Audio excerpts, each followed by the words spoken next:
ചേർന്നിരിക്കുന്നത് പോലെ നമുക്ക് നമ്മുടെ കർത്താവിനോട് പറ്റിച്ചേരാം. പഴയ നിയമത്തിലും പുതിയ നിയമത്തിലും നോയമ്പ് ഉപവാസത്തെ കുറിച്ച് നമ്മെ പഠിപ്പിക്കുന്നുണ്ടല്ലോ. പുതിയ നിയമത്തിൽ സമവേശുന്ന സുവിശേഷങ്ങളിലെല്ലാം തന്നെ നോയമ്പിന്റെ പ്രാധാന്യത്തെ കുറിച്ച് രേഖപ്പെടുത്തിയിട്ടുണ്ട്.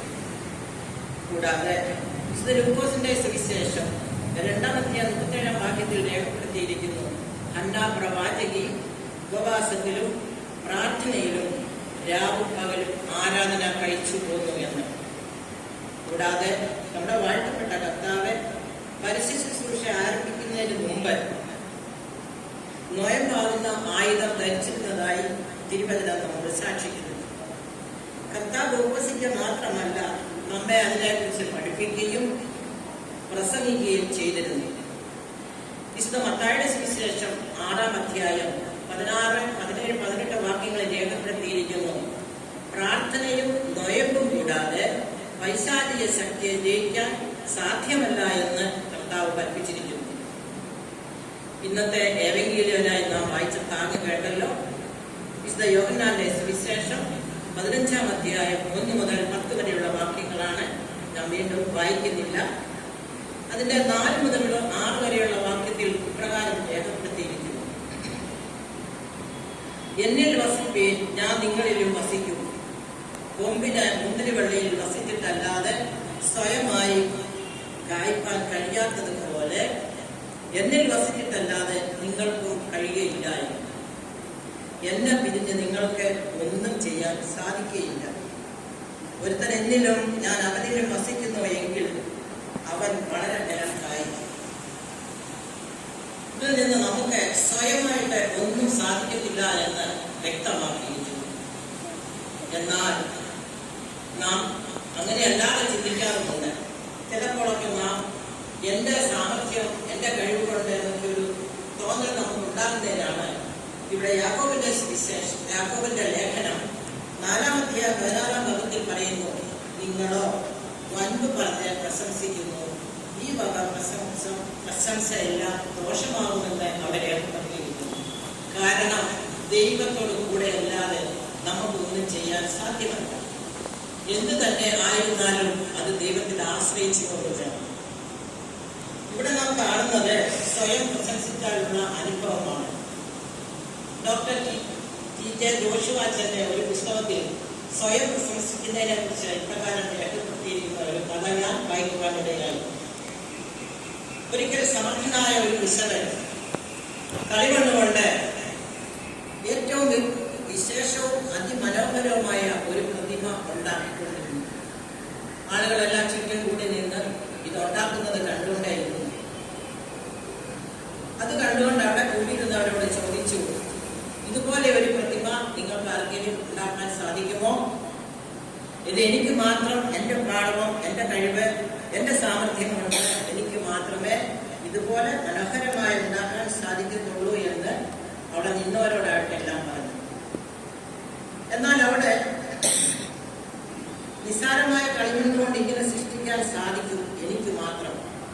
കൂടി നിന്നവർ അതെടുത്ത് തിരിച്ചു മറിച്ചും പുറത്തുമൊക്കെ നോക്കി, അപ്പൊ ശരിയാ, മനോഹരമായ കളിമണ്ണുകൊണ്ട് ഒരു നല്ല പ്രതിമ അവൻ ഉണ്ടാക്കി വെച്ചിരിക്കുന്നു. എന്നാൽ സർവനിതാതായ നമ്മുടെ സർവേശ്വരൻ കുശവന്റെ ആത്മപ്രശംസ കേട്ടുകൊണ്ട് നിന്നു. കളിമണ്ണിനെയും കുശവനെയും സൃഷ്ടിച്ചവൻ ഞാനല്ലയോ? ലോകത്തിലുള്ള സർവ്വജനാലങ്ങളെയും എന്റെ സൃഷ്ടികൾ അത്ര. എന്നോടുകൂടെ പ്രവർത്തിക്കുന്നവർ മാത്രമേ മരണത്തിൽ നിന്ന് പോലും ജീവൻ സമ്പാദിക്കുന്നതിന് പോലും സാധിക്കും. എന്നാൽ എന്നെ കൂടാതെ എന്തെല്ലാം ചെയ്താലും അത് നിഷ്ഫലമെന്ന് ചിന്തിച്ചുകൊണ്ട് യേശു ആ പ്രതിമ ഒന്ന് തൊട്ടു. അത് ഉടനെ നിലംപരിശായിപ്പോയി. മാത്രമല്ല, ഛിന്നഭിന്നമായി തീരുകയും മാത്രമല്ല, സമർത്ഥനെന്നും ഞാനെന്ന അഹംഭാവത്തോടെ നിന്നവനെയും യേശുവിനെ തൊട്ടു. അവന്റെയും അവസ്ഥ ഇത് തന്നെ ആയിരുന്നു. നാം ഓർക്കുക, പാപികൾക്ക് പാപമോചനവും രോഗികൾക്ക് രോഗശാന്തിയും അനുഗ്രഹങ്ങൾ ലഭിക്കാൻ മാത്രമല്ല ദൈവം നമ്മെ തൊടുന്നതെന്ന് നാം ചിന്തിക്കണം. ഇതുപോലെയുള്ള സാഹചര്യത്തിലും ദൈവം നമ്മെ തൊടും. ഇടയാക്കരുത്. അവസാന തുള്ളി രക്തം വരെ നമുക്ക് ചീന്തി തന്ന് നമ്മെ കഴുകി വെളുപ്പാക്കി അബ്രഹാമിന്റെ മക്കൾ എന്ന പദവി തന്നിരിക്കുകയാണ്. ആ നമ്മൾ എന്താണ് അഹങ്കരിക്കാനുള്ളത്, എന്താണ് സ്വയം പ്രശംസിക്കാനുള്ളത് എന്ന് നാം ചിന്തിക്കേണ്ടതാണ്. ദൈവം തന്നതല്ലാതെ, ദൈവത്തിന്റെ വകയല്ലാതെ ഒന്നും നമുക്കില്ല എന്ന് നാം ചിന്തിക്കേണ്ടതാണ്. അതുകൊണ്ട് നാം ഒരിക്കലും വിശവനെ പോലെ സ്വയം പ്രശംസിക്കാൻ ഇടയാകരുത്. കുരിശ് ഒരു അലങ്കാര വസ്തു, ഒരു വിഗ്രഹവും അല്ല. പിന്നെയോ സ്നേഹത്തിന്റെ, ത്യാഗത്തിന്റെ, നൊമ്പരത്തിന്റെ, ബന്ധങ്ങളുടെ, ക്ഷമയുടെ, വീണ്ടെടുപ്പിന്റെ, പ്രത്യാശയുടെ പ്രതീകമാണ് കുരിശ്.